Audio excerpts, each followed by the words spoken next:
Kennen, Haas. Kennen, Haas. Yeah. Because I'd heard Keenan and Kennen. Well, yeah. Well, but it's Kennen, and you're going to be seeing a little bit more of Kennen on StarCityGames.com because he's going to be writing the Leaving a Legacy segment this coming week, which is going to be great because I want to learn a lot about this deck. Yeah. So introduce yourself, tell everybody where you're from, when you started playing Magic and all that good stuff. I started playing in Ice Age, but not very competitively. Okay. Just kitchen table Magic. And then I started playing a little more seriously around Lorwyn, playing FNM.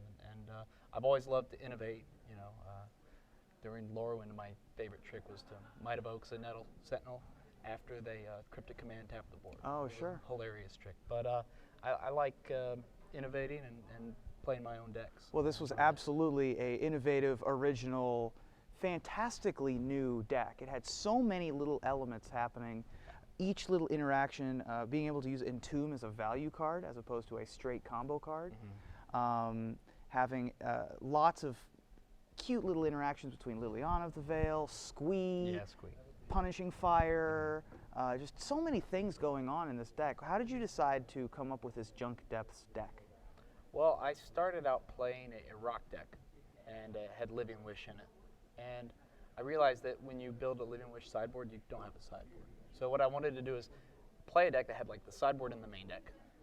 And so I figured crop rotation was a good way to do it because you get access to Bojuka Bog and Caracas and Tabernacle, Mesa If, and Wasteland. Sometimes one time today I crop rotationed, got a Wasteland, and wasted my opponent's critical land, and they couldn't come back. So just the ability to do that is something that appeals to me. The Entomb, a lot of people don't know, Entomb can get any card.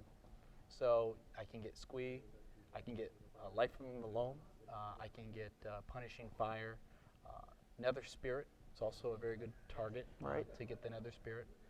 And actually the match I lost today, I made the mistake of against Rug getting, I got Punishing Fire instead of Nether Spirit. Nether Spirit just phenomenal against Rug because the only guys they have this fly is the Delver Secrets. So I like the ability to do the toolboxy thing, and Faithless Looting combined with some of these cards that go back to your hand can create card advantage later into the game. Yeah, sort of teams up together to create pseudo red ancestral recalls. Yes. Yeah. Because once you start discarding Punishing Fires to your Lilianas or anywhere really, it starts creating that card advantage. The card that really stuck out to me was the 4 copies of Smallpox. Yeah. That card was outstanding for you all day. Yeah. Talk to me about why Smallpox is your card of choice. You have 4 of them in the deck. Yeah, it's not 4. a card that people play a lot of. 3-color deck. Talk to me. Yeah, exactly. Talk to me a little bit about Smallpox. Well, what I noticed is my deck tends to attack the opponent's resources, hand, threats, lands, all at once. And so what happens is, like the card selection that my opponent has matters a little less, because especially in game 1. Sure. Because they don't have any hate for me. So when I play Smallpox, I can sacrifice a land that I'll get back, discard a card that I'll get back, and I don't run any creatures unless there's another spirit. It'll come back. Right.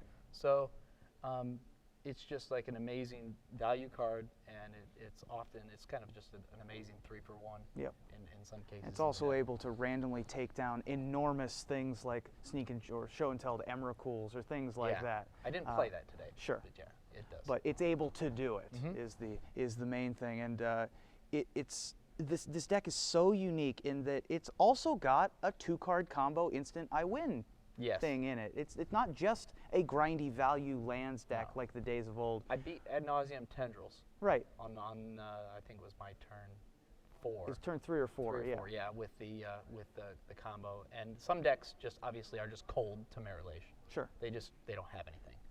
So being able to get that online is huge.